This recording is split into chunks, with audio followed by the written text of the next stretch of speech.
सर्वात महत्वपूर्ण शीख स्थान कोणते होते? शीख स्थान. Tick tick one. नाही. मुलांमध्ये कोणी मदत करेल? तुमच्या ग्रुपला करेल कोणी मदत? टीचर. येते उत्तर. महत्वपूर्ण शीख स्थान जे आजही आहे, कोणी सांगू शकेल? Okay. Tick tick one, tick tick two, tick tick three. आता मुलींचा टर्न आहे. अमृतसर. अमृतसर. That's good. अजून एक पॉइंट मिळाला मुलींना. 11 झाले मुलींचे. पुढे पुढचा प्रश्न. गुरु तेग बहादूर यांची वाणी कोणत्या ग्रंथात संकलित आहे? मुलींचं.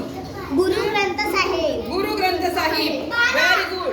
आता प्रश्न मंजुषा संपलेली आहे. आपण रिझल्ट डिक्लेअर करतोय. मला सांगा मुलींनो आणि मुलांनो, कोण जिंकलेला आहे? मुली.